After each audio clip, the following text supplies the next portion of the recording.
Welcome to the Michael Blum Show, where we talk about things you don't want to talk about. We talk about sex. We talk about politics.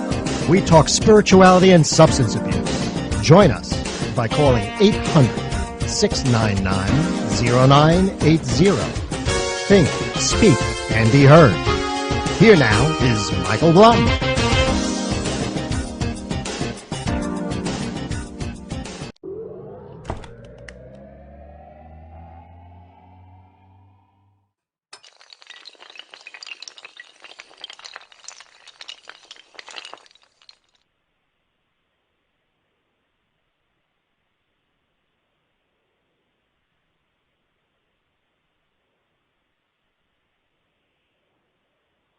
Well, hello, everybody. Welcome to the Michael Blum Show. It's a beautiful, balmy night here in Boca Raton, Florida. It is pouring outside. I'm hoping that the thunderstorm doesn't throw off our electricity. That would not be nice. I've been looking forward to this show for a long time, I got to tell you. We have a real brave person on the phone with us. This is an international show right now, folks. We're going to be talking to, my guest is actually in Spain. Of all places. So he's managed to stay up late. As I said, it must be that Red Bull, or as I think they call it there, Toro Rojo, but I have no idea at all. I want to actually just really get into it because I think that we shouldn't really waste time on my usual 5 cents worth of stuff about what's going on. If you want to know what's going on in the true media, it's Epstein, or whatever. And that's all that people are talking about politically. We had 2 years of basically Trump's a Russian spy, Trump's a Russian spy, Trump's a Russian spy, Next 2 years, it's going to be racist, white nationalist, racist, white nationalist, racist, white nationalist. So we've gone from the Russians are coming, to the Nazis are coming, the Nazis are coming. That's the total news. That's all that you're going to hear out there, unless you're really, really picky and listening to specific shows and podcasts and other things the like, so that you actually will be able to hear about what's really important and going on. You know, while politicians futz around with garbage and nonsense, there's actually problems in this country that need to have some solution. And it would be nice if politicians spent as much time on the United States as they do on just absolute nonsense and craziness. And this evening, it's my pleasure. I'm going to be speaking this evening to somebody who is a retired DEA agent, who's risked his life for his country, who's going to tell us what's really going on in terms of cartels and drug and substance smuggling within the United States. He's written a book along with a few other friends, Jeffrey Pierce, Randy Torgerson, and Diane DeMille. I want to welcome to the Michael Blum Show, direct from Spain. That would be Larry Ray Harden. Larry, how you doing this morning, I guess, for you? Yes, it is, Michael. Good morning. I just listened to you, and I tell you what, I look forward to this discussion with you. It's great. It's Spain. It's 2 o'clock in the morning. 2 o'clock in the morning. And you're near Barcelona somewhere? No, I'm way down south, a place, the way to describe it, it's a city, nearby city called Cadiz, and it's a strait, Gibraltar Strait, that goes into the Mediterranean. I'm in a place called San Fernando. It's very close to the base, the military base here called Rota, Spain, or Rota Naval Base. So I'm just curious, what's a wonderful patriot of the United States like you doing in a place like Spain? Well, I'll tell you what, I married a Spaniola. I married a beautiful woman a few years back when I was over here in Spain in the military, and I had no plans of getting married, enjoying my single life, but it just happened that way, and we got married. That was several years ago, and now I come back once a year, and the Navy Education Department had me come back, and so I can provide, a DEA background. This is really important to the law enforcement community, our military guys that want to go on law enforcement, and also I do a little recruiting for them, and which I enjoyed. And, of course, the Spanish life, too. I'll mix it with that. All right, so the lifestyle agrees with you, huh? Well, at my age, it's kind of catching up with me now, but I love the lifestyle. Got extra long siestas in there? Is that what goes on? Yes, exactly. Yes, it is. Okay, so I understand because we talked a little bit earlier last week. that basically you are Yeah, training or educating the military there in Spain for certain things. that's correct. What are you teaching them about or to do? I can teach us almost any subject because of the career that I had with DEA and working narcotics. When you work narcotics on the streets, you're getting exposed to every kind of crime out there. One of the first, even though I was a DEA agent, but I had the opportunity to be involved in a case where we witnessed two individuals that were doing a bank robbery in San Diego, and I thought, wow, this is going to be a great career. But what I do now, Michael, I provide that experience and that training that I had with DEA to the students that want to get out and go into law enforcement. They want to become cops, and I do explain to them it's not what it used to be. It's totally changed among law enforcement. We had a CHP officer just got killed here in California, and there's a lot of things going on, and I explain that to the military students. But let me say, Michael, real quick, I wish the American people can see our military here. We are the greatest. I'm telling you, I don't say this because I travel a lot, but we do have a great military, and I'm so proud of these young people. And it's just an honor to be with the Marines and the Navy and so on. But anyway, I can go on and on about the Marine Corps and about the Navy and the Air Force. But as Americans back home, and Michael, you mentioned what the politicians are doing, and I don't want to get jumping too far ahead, but they are hurting our country, just hurting our country, and so on. Originally it was supposed to be limited government. Um, talk about Yeah. cartels and breaking up cartels. You ought to break up the Senate cartel. They should all go back to the state Hmm. houses where they belong and where they originally were at until the constitutional amendment kind of made them all kind of congregate into that lovely place we now call the swamp. And That's uh, right. I think if you actually disperse them, you'd probably get more done than how things are right now.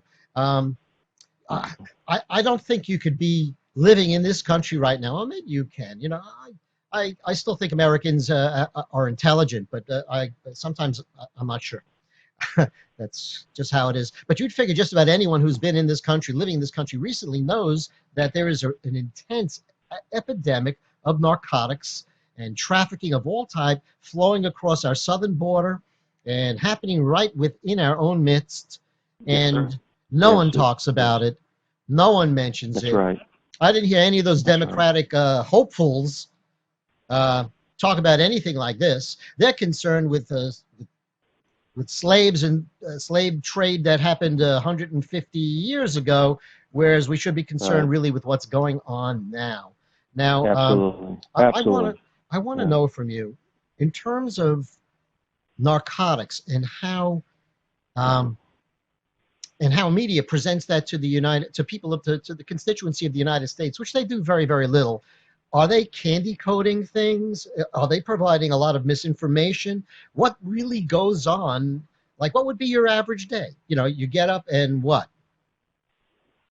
And I don't mean Well, now. I working mean with DEA, when you were involved uh, with DEA down and ex- trying to bust cartels. exactly. Exactly. Every day was incredible to be working with DEA, and I say that in a very positive way. It was very fortunate to be with DEA, but our hands were tied. It was extremely. When I say our hands were tied, it all depends on who's going to be the president of the United States, and each one has a different policy how they're going to focus on drugs or certain things. I worked that border in Southwest, and you did mention the previous about human trafficking. I tell a lot of people that what I experienced throughout my career, and I spent 6 years on and off down in Mexico and 3 years in Colombia. And it's in the book. I'm not here trying to promote the book, but it's a true story, and it's out there. And I explain to them that small children, those children that are coming across that border today, Michael, are not children, okay? And the American public, they don't know that, but our politicians know that. The Border Patrol agents out there, those are unbelievable people that are working so hard at what they're doing, and they know the truth. And the truth is, those kids are not kids. A lot of those young girls, Michael, they lost their virginity many years ago. As soon as they go to that cycle, and boys, I've seen 4-year-old beautiful little girls in a place in Colombia that were abused out there on the streets. And I even had my informants try to get me involved, trying to save one little girl that was 12 years old. And I went through the process went through the DEA, went through the Assistant U.S. Attorney's Office, and I was told to back off, more or less, that I couldn't do anything because it's always about your career. You got to know when to back off. If you don't, you're going to not be able to get promoted, or you're not going to be able to move around so much. But there's so much to cover, Michael, that I have seen in the 24 years. You're talking about drugs coming out of use. I tell you right now, as we're speaking, they are flooding our homes. Excuse me, that was the wind blowing. I'm sorry. We got a strong wind over here. But that is so much that's going on that people don't realize they're flooding the markets with narcotics because they see what this president's trying to do right now. And so they're using trafficking and so on. But we do have, Mike, you hit it right on the nose. We do have a serious problem, and it's not going to get better until something happens with to what we have with these politicians on both sides now. But we've got to have somebody strong leadership. Well, you know, I'm looking at some statistics from the Center for Disease Control, and they said basically in, I'd say about 17 years, from 2000 to 2017, 700,000 people dying from drug overdoses. That number, that's right, since 2017 is going to be way, way larger. And it just keeps on going. And, you know, you're talking about legal and illegal opioids in this particular article here, but it's, right. you know, people are very concerned, as they should be, about protection Yes. and about all these crazy shootings. But about 140 Americans die every single day from a narcotic overdose. You know, Michael, yeah, exactly. When I came back from Colombia, I went down to Colombia for about 3 years, almost 3 years. When I came back, I'm sort of the old guy, more or less, because things were changing on the streets. You know, we couldn't get that aggressive approach. If someone does something, you know, don't listen to your commands, hey, put your hands in the air. You know, in the old days, if someone didn't do that, we made sure they put their hands in the air, and we get them down. But things were different in our agency, and they asked me to work the pharmaceutical company. To go out and target pharmaceutical companies, doctors, and because the Oxycontin was beginning to really get bad on the streets. And I was incredible what I learned so much, that these doctors in their lab coats, and we worked undercover. I sent people in the doctor's office. But it's come down to one thing, Michael. It's all about the money. It's the money of greed and they never get enough of it. And there's some great doctors, but there's always those doctors out there that look for that money, and they just push those drugs. They're no different, Michael, from a cartel, except they're pushing opiates. They're pushing the pharmaceutical drugs, so Oxycontin or Vicodin. Sure. Well, you know, it looks like there's Florida, as you know, is like probably the pain kill capital of the United States. So it's weird what goes on. I got to tell you. I mean, by trade, I'm a semi-retired dentist. And so obviously I dealt a lot with giving people narcotic drugs. The last few years, the DEA decided that drugs like Vicodin and Percocet had too much acetaminophen, which is Tylenol in them. And because of that, you know, I'm getting a call. Let me see. You want to take a call with me? Let's see what's going on. Let me see how we can do that. We'll all listen to each other here. Hi, how you doing? You're calling the Michael Blum Show. What's up tonight? Yeah, as y'all talking about drugs, I like to know about the pain clinics, that people pay money to go to the pain clinics. Well, cool, because that's exactly what we're talking about. We're just going to actually talk about pain clinics themselves. There's not much to say about them. As Larry was saying, that there are some people, doctors, that are honest and do a good job, and there are people that need help in this regard. And then there's those that just want to make a buck. And all they're going to do is make a buck and sell drugs. And if they hurt someone in the process, so be it. It doesn't make a difference to them. So anyway, thank you for calling, by the way, caller. In Florida, we've seen like different waves of drug activity over the last decade that's been staggering. You have the prescription drug deal going on, and then for some reason, and you'd probably know better than, I'm sure you know better than me, there's been a rise all of a sudden in the popularity of heroin, and now you have every single synthetic opioid and crazy things and flakka and all sorts of really horrific stuff going in. And Yes, I'm it getting is. another phone call. Do you want to do phone calls, or should I shut that off? Tell me, Larry. What do you think? No, we can do. That's up to you, Michael. We can do both. All right, let me just go ahead and get this person then on. Go for it. Hey, Yeah, how you doing? if you are. You're on the Michael Blum Show. We're talking here about drugs with Larry Harden. Yes, we was talking about the clinic just a few minutes ago. How Oh, can the government actually do drug clinics? I know people that has been using drug clinics for 25, 30 years, and they still on drugs, but yet go through drug clinics. you have any answer for that, Larry? Well, I tell you the reason why they keep going back is that because it's given to them free. You know, this morphine, this other, when you talk about heroin, is supposed to get them off of it or a certain medication. A lot of time they go back and they get it. Well, for example, let me give you this little quick scenario here. We had a lady one time. She was definitely, she was a cancer patient, but she was doctor shopping. What I call doctor shopping. She was going to 4 different doctors, okay, in San Diego. And we followed her around, and we bought one, I think it was a 40 milligram of Oxycontin. I paid $50 for that pill. Now, think for a second what she was doing. She was taking a capsule, the capsule itself, the container, and she was getting 30 pills for each capsule.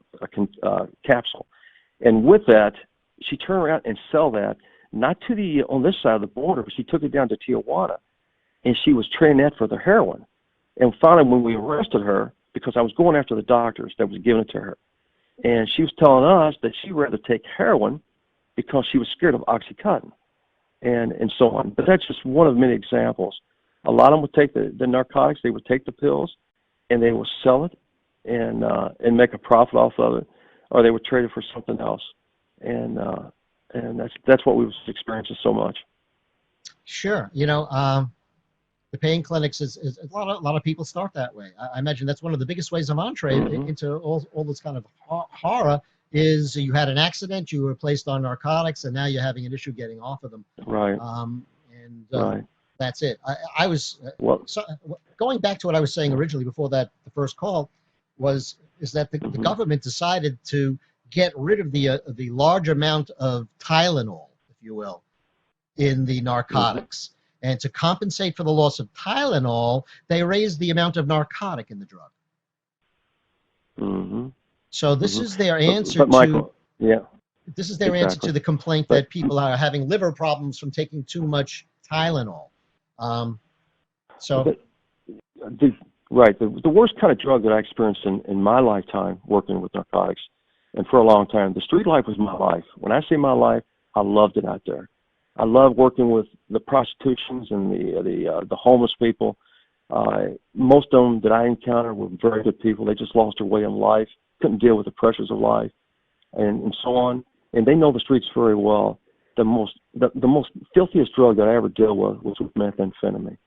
I'd rather see if a person's going to do drugs, which they shouldn't do any drugs at all. Believe it or not, heroin is more passive, very addictive, but it's very dangerous now with the fentanyl. But the heroin is very passive. But when someone is on methamphetamine, it is highly addictive, and it starts eating you up inside. And the people that I encountered the very first time when I came back from Colombia, I'm sitting down with some investigators, DEA. I'm with them because I pack a weapon. I'm an agent. And so I'm there in case there's any problems. As they were interviewing this patient that had a back injury, and you hit it right on the nose, Michael, I looked at him, and he had every symptom that you can imagine of heroin. And that's how naive I was about Oxycontin when I came back from Colombia, because I was chasing cocaine in the labs and so on. But I asked him, I said, how long have you been on heroin? This is a patient. He looked at me, and he said, what are you talking about? I never had been on heroin.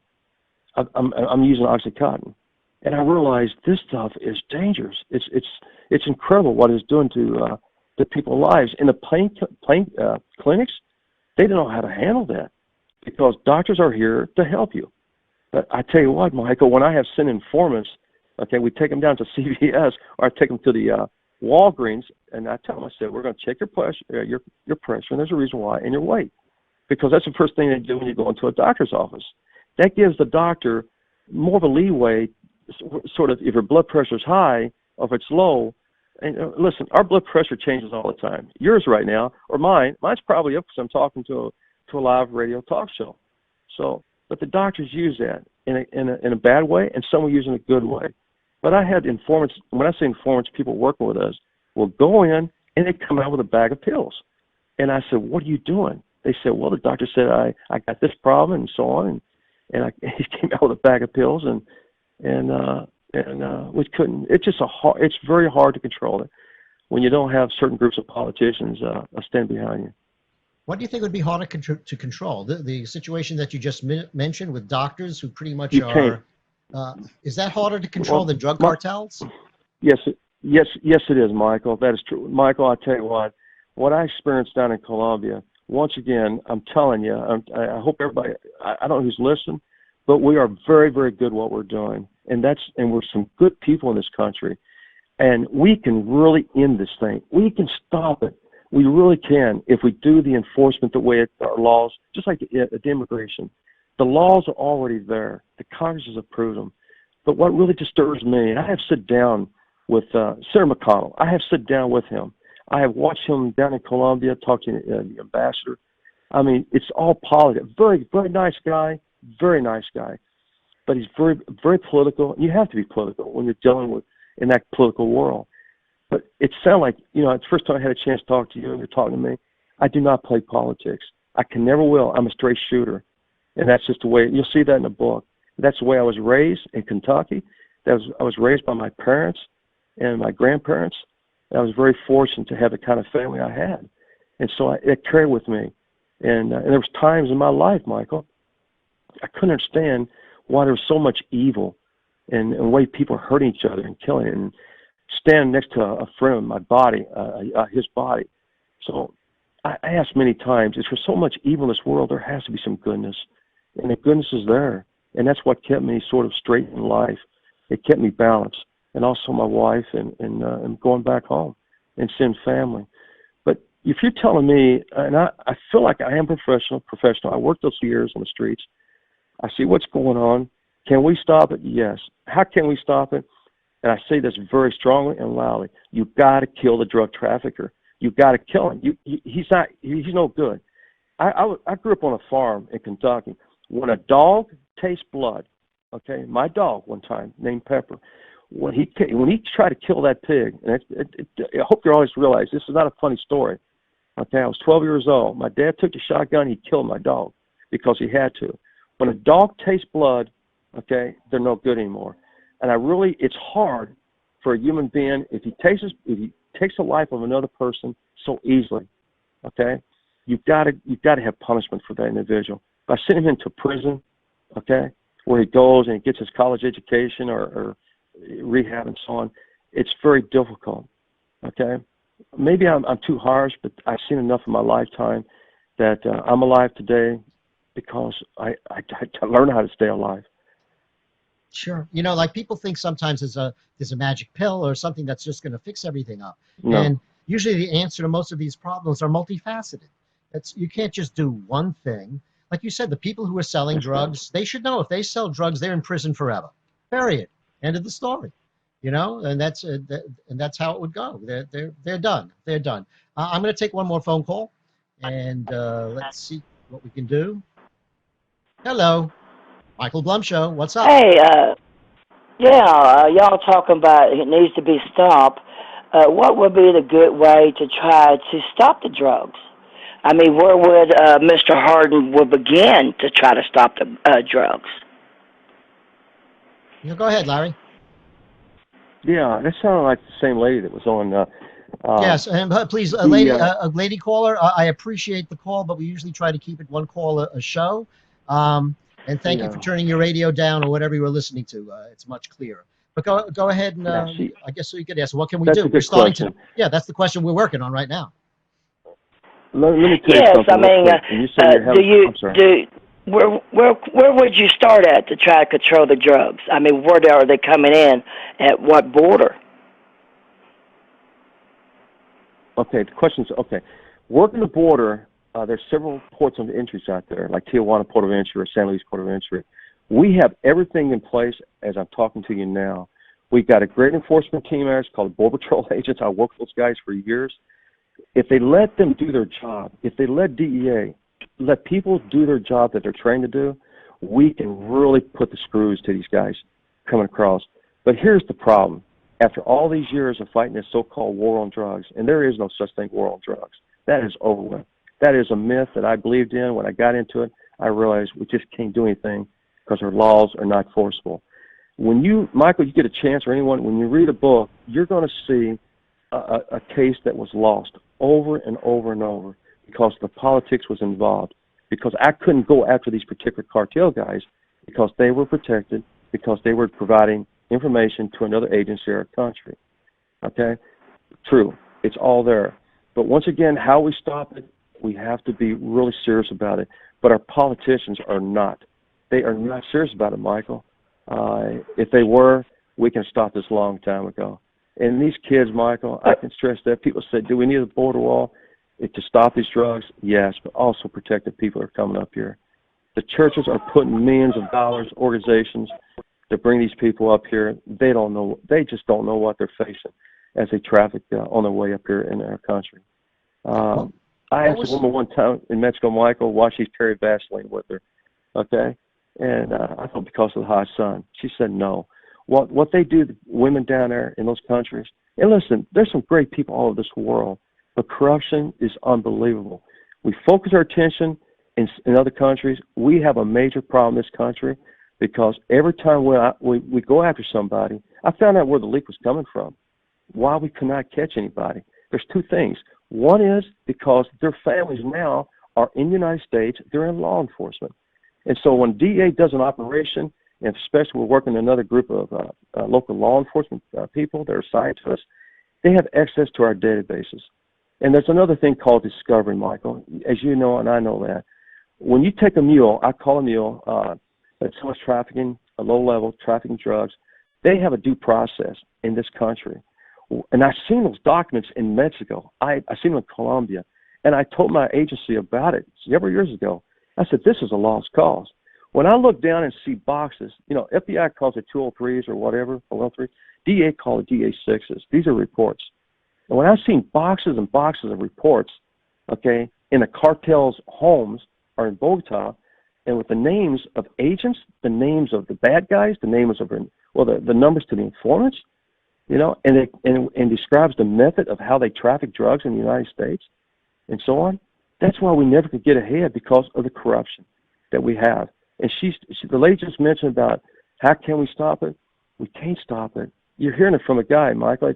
I spent too many years at it, and we just can't stop it until we get serious about it, until we finally realize, wait a minute, if that individual is killing people with that heroin fentanyl, that person has just forfeited their life. Maybe it's too strong, Michael, but it's...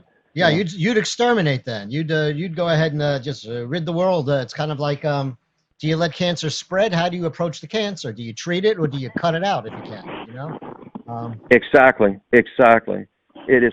If not, it's going to happen anyhow, Michael. It's going to happen. I sit down with several, and we talk about it. Our country start taking a turn. As you just mentioned, beginning your program, we have a lot of American people. When I say Americans that never travel outside this country, the people that I know personally that did it the right way to come into our country, took a process, those are great Americans. I'm not saying the illegal aliens coming across, but when they break the law and they come across and all they're doing is getting handouts, that is going to be tough to make them into great Americans, okay, especially when their culture is still the culture where they're from. Sure. I've known people that came into our country, will tell you right now, I might be from Spain, I might be from Greece, but I love America. Okay, and I've talked to too many of them, Michael. It's sad. It's sad when you tell me, as a professional, that there really is no way to do it. But as a relatively free market capitalist, I understand there's a market for it, and someone will supply that market. Yes. It's just that yes, it is.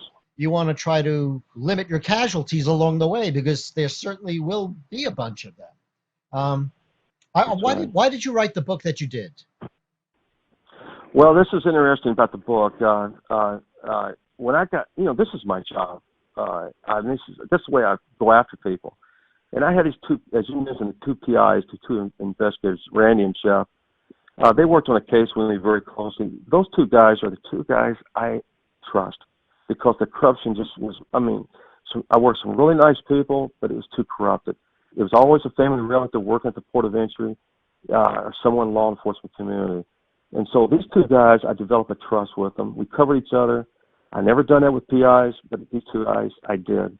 And several years, about 5 years later after I retired, because you got to sign a contract. You got to sign where you cannot write any books or talk about anything until 5 years after you retire.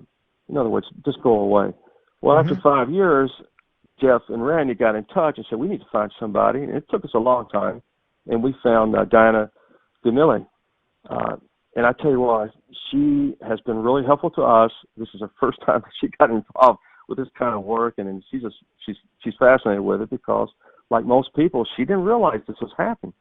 Well, we put this book together, and I thought, I'm not a writer. I just deal with the facts. If I'm going to put you in jail, I stick with the facts.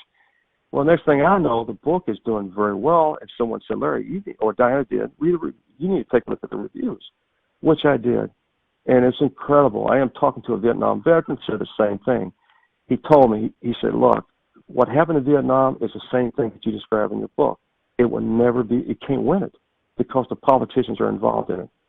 And I thought, wow, he's right. He's absolutely right. So the book is doing very well. It came out in Spanish about 3 weeks ago.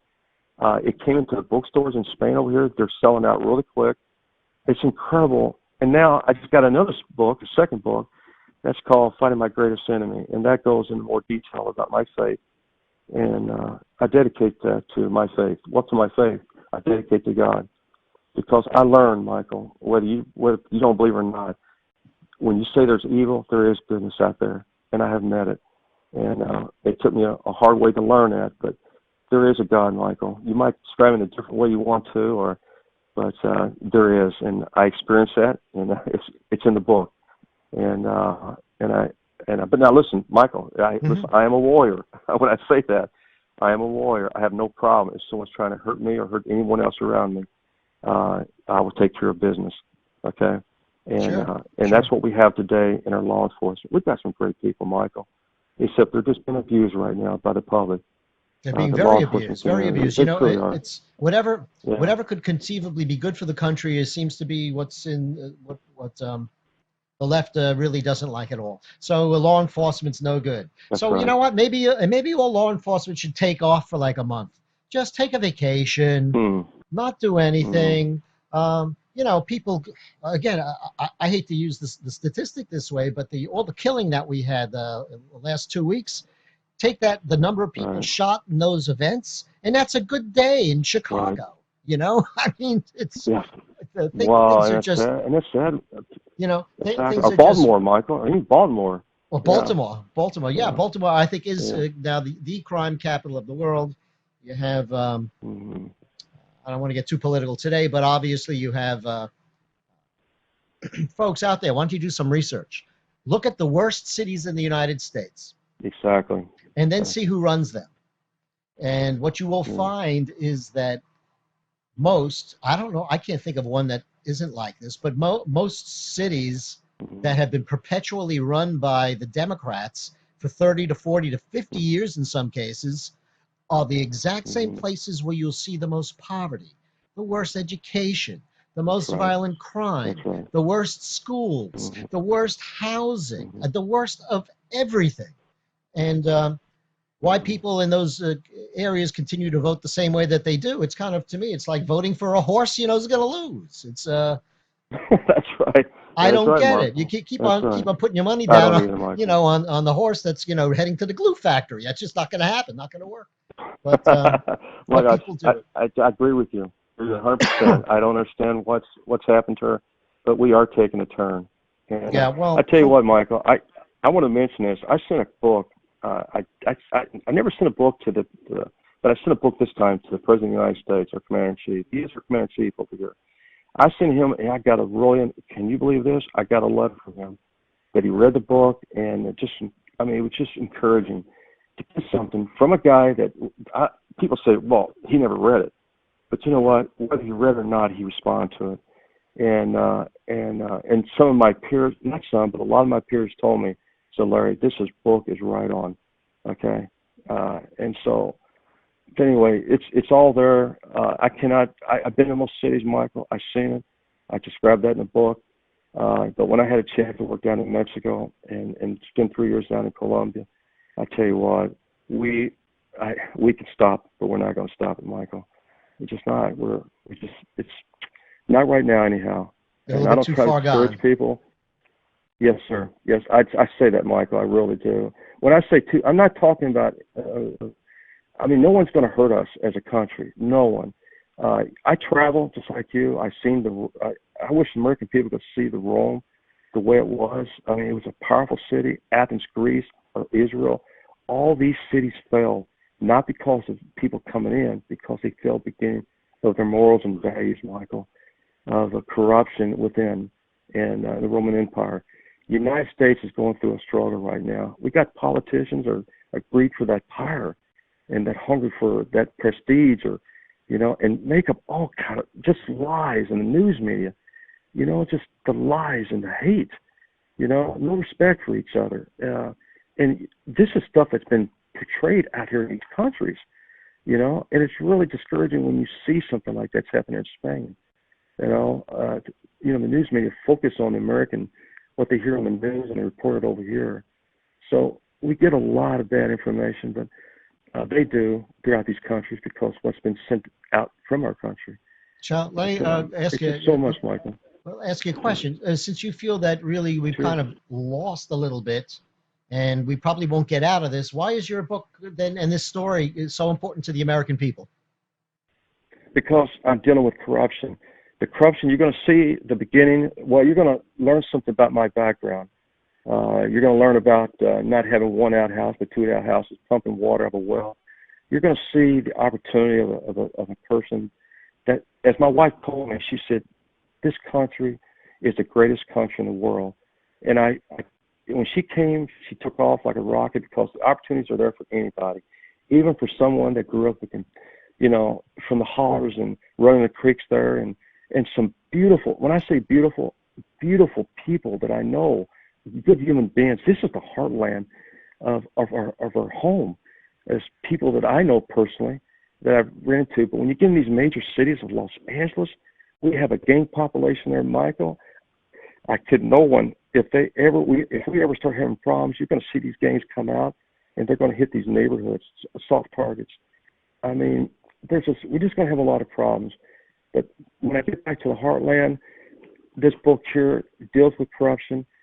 We talk about Mexico being corrupted. We talk about other countries being corrupted.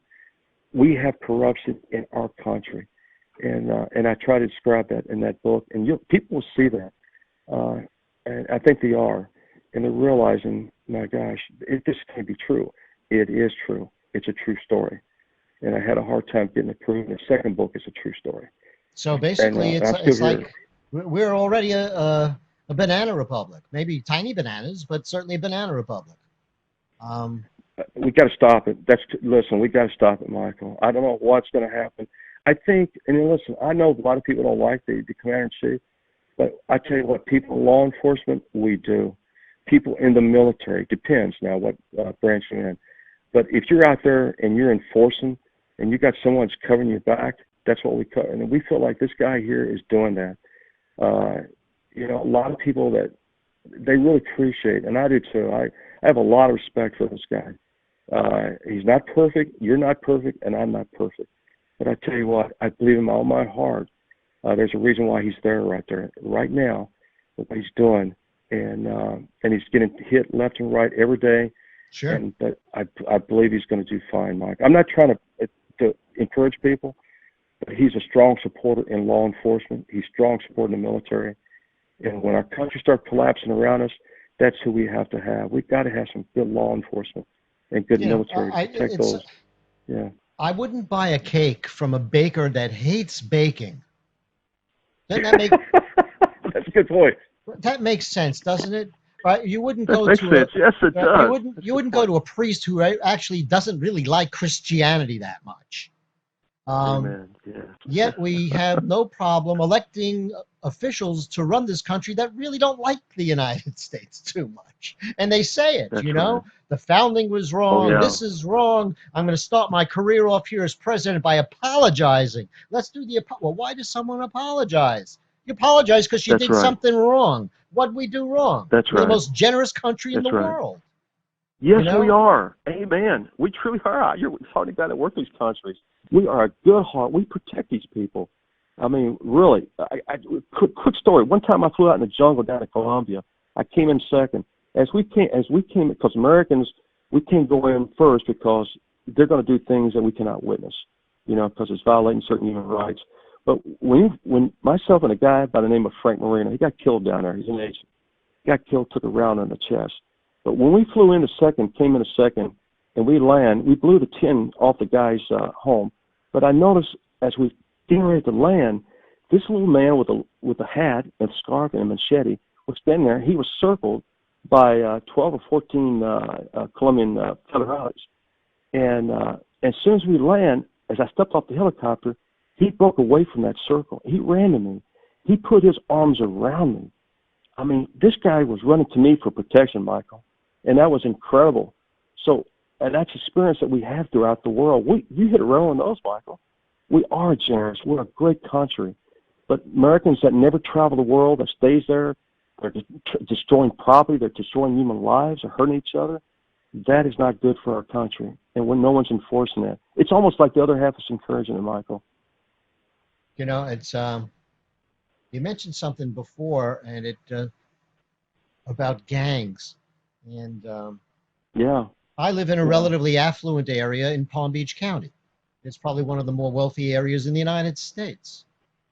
But when when there's a hurricane or there's some thing that knocks out power, the the streets become filled with cockroaches that have come out of the woodwork, and That's right. it's not a matter of them trying to protect themselves or get food for their houses because the refrigerators aren't working. They're walking around with flat panel TVs. They're walking Yeah, around with something. whatever Yeah. they can grab, and because they'll sell it at some point in time. Now, there's another That's ilk right. that comes out to rob you or to do damage to you That's personally right. in your house. Right. And those are That's those right. gangs that we would never really deal with where I am, um, unless there was some true breakdown in law enforcement, That's which right. happens obviously if you have a hurricane. You can't do anything, get around. It's Mm-hmm. difficult to help people. Mm-hmm. So, New Orleans. Yeah. you know, Trina. yeah, New Exactly. Orleans, of course. So I Yeah. get a bit flustered because I own firearms. I purchased them Mm-hmm. legally. I've had background checks done. I lock them Mm-hmm. up when they're not in use. I go to the range to fire them off when I want to or need to practice. And I'm a law-abiding citizen. I have never committed a felony, yet it seems that every single time one of these shootings takes place, the Mm-hmm. first thing the Mm-hmm. government wants to do is take away the guns that I have. Mm-hmm. Mm-hmm. And when they do that, Yeah. they don't want to deal with the Crips. They don't want to deal with the gangs down in Overtown in Miami Mm-hmm. or in Liberty City in Miami. They Mm-hmm. don't. The police don't even want to go there. And when That's those right. people come out, Yeah. what happens? Now, Mm-hmm. I'll be a law-abiding citizen. If the law changes and I got to hand in my guns, I'll hand in my guns. But when those people come to confront me, it's my ass that's on the line, no one else's. So I got to But say, it's not on you. It's uh, your family, Michael. It's your yeah. family. It's your wife. It's your daughters. In the So state of California. yeah. So Yeah. as far as Yeah. I'm concerned, that ain't going to happen. I've said on Yeah. past shows that right now, you've heard of the Cold War. Well, right now we're having a cold civil war. And Mm-hmm. That's right. I don't know That's where right. it'll end, but I'm hoping it'll end on the side of justice. Um, If I, if we keep going the way we're going, I think we might get there. Select the kind of judges that we need. We need to get back, as you know, man. I'll tell you what, your open statement there. I feel very comfortable talking to you because we need to come back. We need to come back to our morals and values, how we treat each other, how we respect each other, and so on. You know, in San Diego, I teach at one of the universities, and I get a lot of Camp Pendleton Marines. I get 32nd Street Navy guys, a lot of different mixture. And I tell them, I said, guys, because we're from Texas, here in California, it's a different world. If someone comes into your house, you're eating popcorn with your wife and your daughters. If you looked up and seen two guys standing in your house, okay, you cannot shoot them. You cannot do that. Only way you can point your gun and tell them leave your house if they're threatening you. But let's say they walk over and pick up your TV and turn and walk out. You still cannot shoot. In California, a human life, no matter how bad the individual is or what country he's from or her, you cannot take the life of another person, okay? But I always thought that if someone came into my home, you know, they're not there just to rob me. They're going to do harm to my family. And I tell these guys, and they know that. Okay, people will rob you when no one's around, but now people are coming inside your homes. Okay, we had a case out there. I've been hearing from some of my buddies. The individual was killed like 4 people. He broke into their homes, but he didn't rob. They killed. Okay, or they're going to take advantage of your children or your wife, and so on. But I teach them that. I said, guys, I teach them also daily fours. I teach them when to shoot, and not to shoot. Okay, you're right, Michael. You just said it. It's your butt that's on the line. It's your family. That's what they call that castle. It's your home. This is your last place that you got to protect. And I tell the students, I said, I'm look, thankful in Florida, there's a castle law, which basically says a man's house or a woman's house is their castle. And in the state of Florida, you don't even need to have a license to have a firearm in your house. You have to go ahead and get the background checks and all the other stuff to purchase it, but you don't need to have a concealed weapons license in your house. Anyone who comes into your house, in your domain, without permission or for whatever reason, you don't need to go ahead and actually even have a reason. You could go ahead and defend yourself against them. I think in Florida, it also, I think, applies to someone in your car. But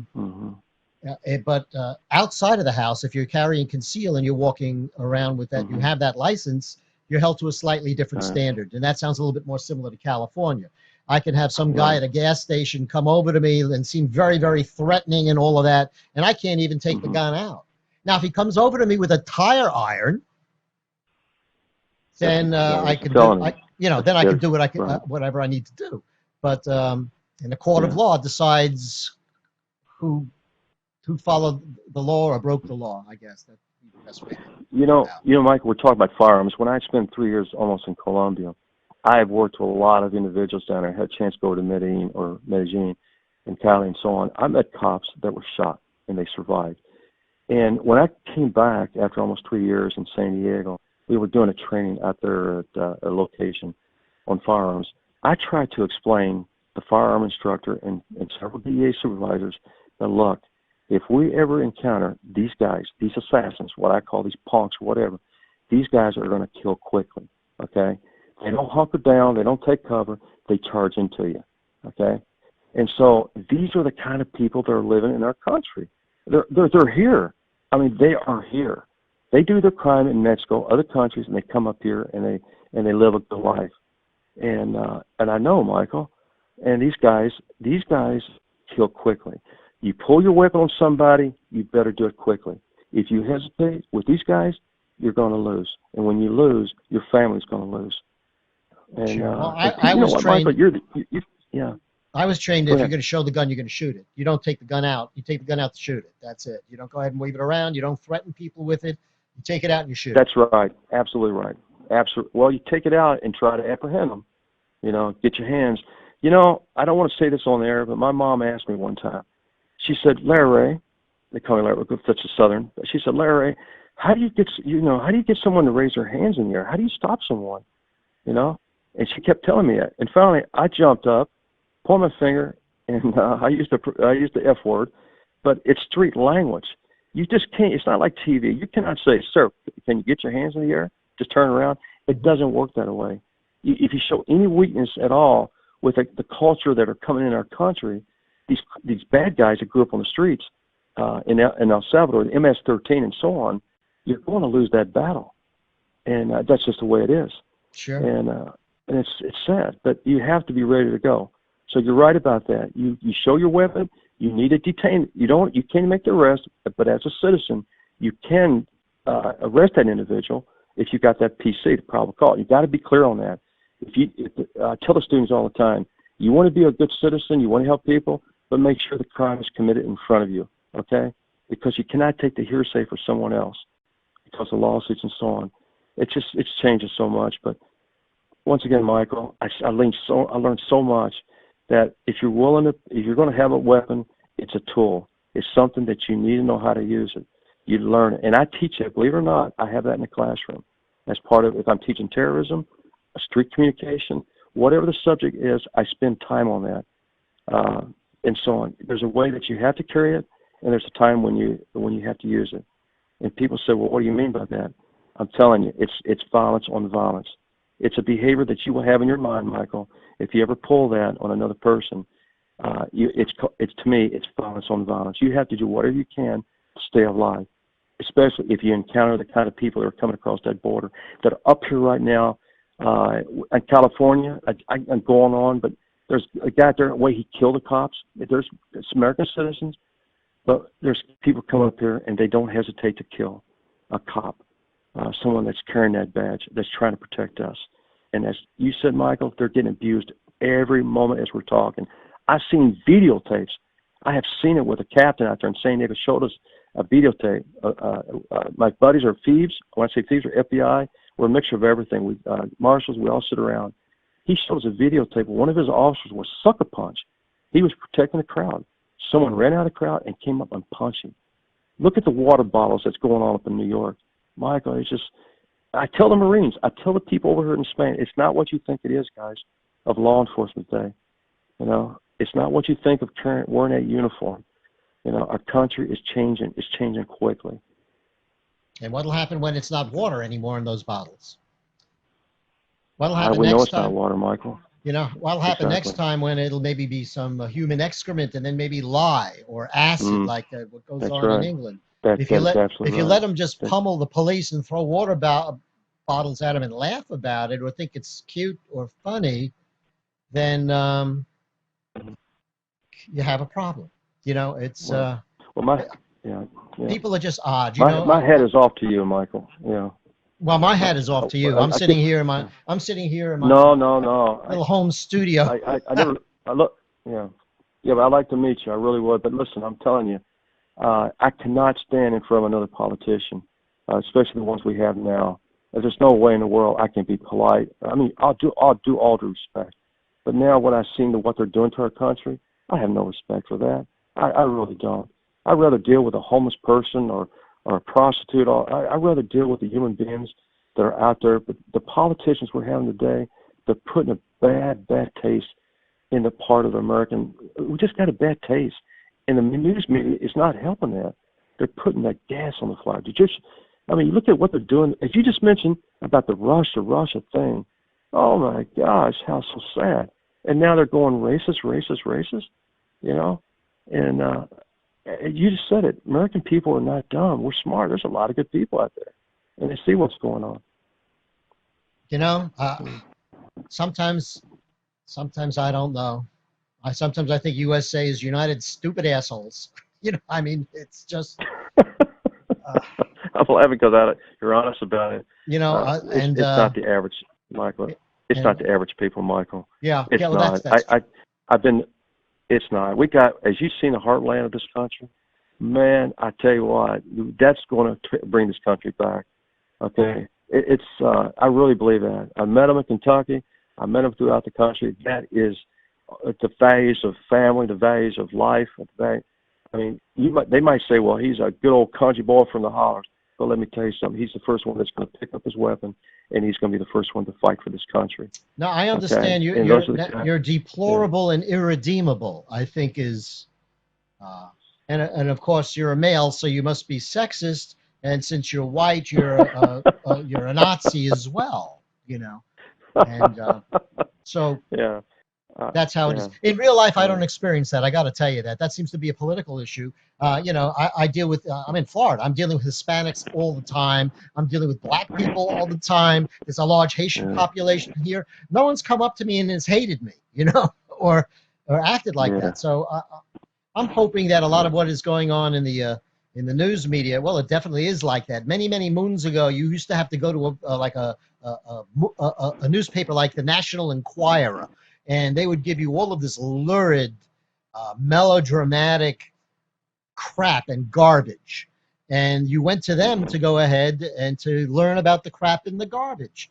And today That's you right. just got to go to NBC, ABC, CBS, MSNBC, Mm-mm. Mm-mm. CNN, the Communist News Mm-mm. Network, and Right. all Yeah. sorts of other people. How did you stay safe dealing with all of the stuff that you were dealing with? Okay. I tell you how I stay safe. I tell you right now. I'll look you right in your eyes, and I tell you, if you move, I'll blow your. I'm not gonna sit in the air, but I make it very clear. I think I stayed alive because I want to stay alive. So when I come after you, if you met me, you're gonna say, "What a I am. I am a nice guy. I truly am." Like people back home will tell you that. But if you try to hurt me or someone else, I really mean that. Okay. And the way I learn, I can kill your body, but I can't kill your spirit. I do believe in that. That's how I look at it. There's only one person that can take care of that spirit, and that's the guy above us. But people know me. You see it in my eyes. When I take it very seriously, when I point at you with my weapon, or I look at you and I have my weapon, and I say, if you move, I will shoot you. I don't say that in a nice way. I say it in a very direct way. Okay, and they know that. Okay, they know that. If I come up on you and you got a weapon in your waist, and you know I'm the guy, I'm DEA, I'm La Policia or whatever, I tell you what, you better be on the ground, because I've seen it happen, I heard it happen. If you got your gun point straight at someone, and you, even though that bad guy's got his weapon in his waist, if you keep talking to that individual will pull his weapon from that waist. He will shoot you between the eyes before you even get a round off. And you better take that. And that's true. And I never gave. I mean, I come close getting hurt when I first came to DEA. I had a senior agent that took care of me.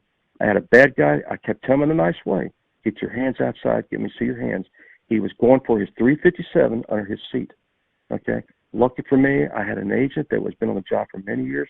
He reached in, grabbed the guy back, his hair, and pulled him out of the car. And sure enough, he had a 357. Okay. That's it. You're not going to survive on the streets that way. When I was learning, when I was taking classes for concealed weapon permit, I had Mm-hmm. a teacher who I had, and I have to give him a call. His name was William Ferrugia, and he was a Italian guy who was brought up in the United Kingdom, and he led me through scenarios that I don't think a lot of people went through. He made me draw a blueprint of my house. He made me say, well, what do you do here? And I'd say, well, I'd go out the door. He goes, what if there's a guy out there too? He would present Mm-hmm. Mm-hmm. scenarios to me. And the most frightening Right. one is he says, you come to your house, your wife is screaming, the guy has your daughter by the neck and has a gun pointed at her head. What do you do? Right. And his answer was, I hope nothing like this ever happens. He says, but you immediately have to be more nuts than that person. He says, you're That's going what to I be call violence nervous. on violence. He says, you're going to be nervous as Mm-hmm. all hell. He says, so you don't want to talk. You're going to be screaming.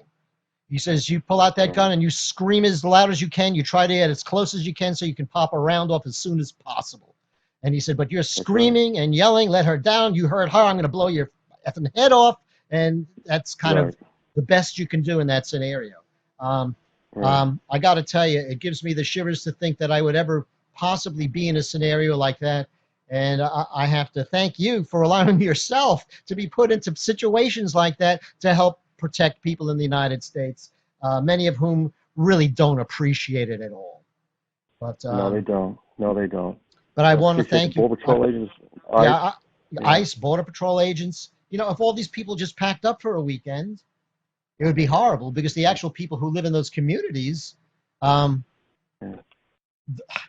they're the ones I think that suffer the worst because you'd have no police there to help them out with anything. So it's kind of crazy. Michael, I hope you come see me in San Diego. I'll take you out there and show you what they call the path of the devil. It's a mountain. I will take you and show you, and let you experience. If you haven't seen it, you're going to. Most American people should go down to the border and they should see what's happened down there. I mean, it's getting better with the wall and certain things, but I mean, people's got to experience it. And listen, please take care of yourself. Make sure. What is your wife's first name?